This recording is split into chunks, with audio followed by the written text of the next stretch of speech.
السلام علیکم۔ تو آج ہم بخاری شریف کی حدیث نمبر 11 کے ایک بہت ہی پیارے اور دل کو چھو لینے والے پہلو پر بات کرنے والے ہیں۔ ایک ایسی بات جو شاید ہماری زندگی کا نظریہ ہی بدل دے۔ دیکھیں، اکثر ہمیں لگتا ہے نا کہ دین بہت سخت ہے، اس پر چلنا بڑا مشکل ہے، لیکن کیا سچ میں ایسا ہے؟ چلیے اس کو ایک بالکل نئے زاویے سے دیکھتے ہیں۔ خیر، شروعات کرتے ہیں ایک ایسے لڑکے کی کہانی سے جس کے دل میں ایک عجیب سا خوف بیٹھا ہوا تھا۔ جب بھی دین کی یا مذہب کی کوئی بات ہوتی نا، وہ اندر سے پوری طرح گھبرا جاتا تھا۔ اسے لگتا تھا کہ یار، دین پر چلنا تو کسی پہاڑ پر چڑھنے کے برابر ہے۔ اور یہ ڈر کسی ایک دن میں پیدا نہیں ہوا تھا، یہ دراصل اس ماحول اور دباؤ کا نتیجہ تھا جو اس نے اپنے ارد گرد محسوس کیا تھا۔ اب دیکھیں، مثال کے طور پر نماز کو ہی لے لیں۔ ایک چھوٹے نوجوان ذہن کے لیے ہر روز پابندی سے عبادت کرنا اسے ایک بہت بڑا بوجھ محسوس ہوتا تھا۔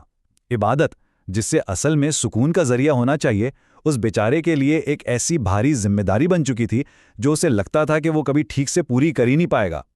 اور پھر بات آتی ہے روزے کی۔ روزہ، جو دراصل ہماری جسمانی اور روحانی پاکیزگی کے لیے ہے، اس لڑکے کے ذہن پر ایک اور بڑا دباؤ ڈال دیتا تھا۔ خاص طور پر گرمیوں کے لمبے دن، پورا دن بھوک اور پیاس برداشت کرنے کا خیال ہی اسے تھکا دیتا تھا۔ اسے لگتا تھا کہ یہ اس کی ہمت اور طاقت سے بالکل باہر کی بات ہے۔ یہاں تک کہ اگر ہم صبر جیسے خوبصورت اور روحانی تصور کی بات کریں تو وہ بھی اس کے لیے کسی نعمت سے زیادہ ایک ناقابل برداشت بوجھ بن چکا تھا۔ عام طور پہ صبر انسان کو طاقت دیتا ہے نا؟ لیکن جب آپ کے ذہن پر خوف حاوی ہو جائے تو ہر چھوٹی ذمہ داری بھی ایک بھاری پہاڑ جیسی لگنے لگتی ہے۔ لیکن پھر نا، اس کہانی میں ایک بہت اہم موڑ آیا۔ ایک بالکل خاموش اور پرسکون دن تھا۔ وہ لڑکا یوں ہی شانت دماغ کے ساتھ مسجد میں بیٹھا تھا۔ ایک بالکل عام سا دن، مسجد کا وہ ٹھنڈا پروقار سا ماحول، اور وہاں امام صاحب لوگوں سے مخاطب تھے۔ وہ دین کی باتیں بہت ہی نرمی اور محبت سے سمجھا رہے تھے۔ اور اچانک امام صاحب نے بخاری شریف کی ایک حدیث پڑھی جس کے الفاظ تھے، دین آسانی کا نام ہے۔ بس یہ لفظ اس لڑکے کے کانوں میں پڑے اور وہ بالکل دنگ رہ گیا، جیسے اس کے اندر ایک دھماکہ سا ہوا ہو۔ اس نے سوچا، کیا دین آسانی ہے؟ یہ بات تو اس کی اب تک کی اس خوف اور ڈر والی سوچ کے بالکل ہی الٹ تھی۔ تو اب یہاں ایک بہت بڑا سوال پیدا ہوتا ہے۔ اگر دین واقعی آسانی کا نام ہے تو پھر یہ اتنا مشکل کیوں لگتا ہے؟ یہ کشمکش صرف اس لڑکے کی نہیں، ہم میں سے بہت سے لوگوں کی ہوتی ہے۔ ایک ایسی چیز جو خود اللہ نے آسان بنائی ہو، وہ عمل کرنے میں اتنی مشکل اور تھکا دینے والی کیسے لگ سکتی ہے؟ آخر سچ کیا ہے؟ خیر، اسی دن مسجد میں اسے ایک بہت ہی تسلی بخش جواب مل گیا۔ ایک بزرگ نے اسے پریشان دیکھا اور بڑے پیار سے سمجھایا، بیٹے، اللہ تم پر بوجھ نہیں ڈالنا چاہتا، وہ تمہارے لیے آسانی چاہتا ہے۔ اور واقعی یہ جملہ نا اس پورے مسئلے کی جڑ ہے۔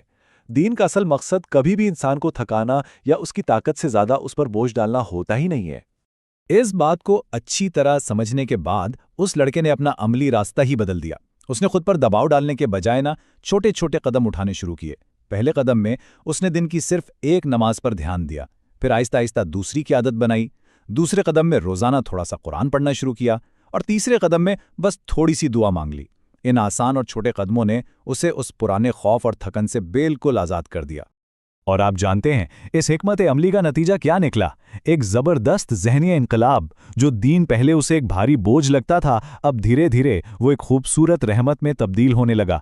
جب اس نے آہستہ آہستہ سمجھ کر عمل کرنا شروع کیا تو اسے یہ احساس ہوا کہ دین دراصل کسی تکلیف کا نہیں بلکہ روح کے سکون کا ذریعہ ہے۔ تو اس سارے سفر اور آج کی اس وضاحت کا جو سب سے اہم سبق ہے، وہ وہی خوبصورت پیغام ہے جو ہمارے نبی صلی اللہ علیہ وسلم نے فرمایا، دین آسانی کا نام ہے۔ ہمیں اس بات کو ہمیشہ ذہن نشین رکھنا چاہیے کہ شریعت میں بہت لچک اور آسانی رکھی گئی ہے تاکہ کوئی بھی شخص خوف زدہ ہوئے بنا خوشی خوشی اور مسکراتے ہوئے اس پر عمل کر سکے۔ اب یہاں میں آپ سب سے ایک آخری اور شاید سب سے اہم سوال کرنا چاہتا ہوں۔ کیا ہم خود دین کو مشکل بنا رہے ہیں؟ سوچئے ذرا، کیا ہم نے سوسائٹی میں اپنی طرف سے ایسی پابندیاں، توقعات اور دباؤ پیدا کر لیے ہیں جو اصل میں مذہب کا حصہ ہیں ہی نہیں؟ یہ واقعی ایک چپتا ہوا سوال ہے جس پر غور کرنا بہت ضروری ہے۔ کیا دین کے اس آسان پیغام کو سمجھنے میں ہم کہیں راستہ تو نہیں بھٹک گئے؟ اگر آپ ایسی اور دل کو چھو لینے والی اسلامک سٹوری سننا اور مزید علم حاصل کرنا چاہتے ہیں تو اس پیغام کو ضرور لائک کریں، ہمارے چینل کو سبسکرائب کریں۔ آپ کے اس موضوع پر کیا خیالات ہیں، کامنٹ سیکشن میں اپنی رائے کا اظہار ضرور کریں۔ اور ہاں، اس مفید جانکاری کو اپنے دوستوں اور فیملی کے ساتھ شیئر کرنا مت بھولیے گا تاکہ مزید لوگ اس خوبصورت پیغام سے فائدہ اٹھا سکیں۔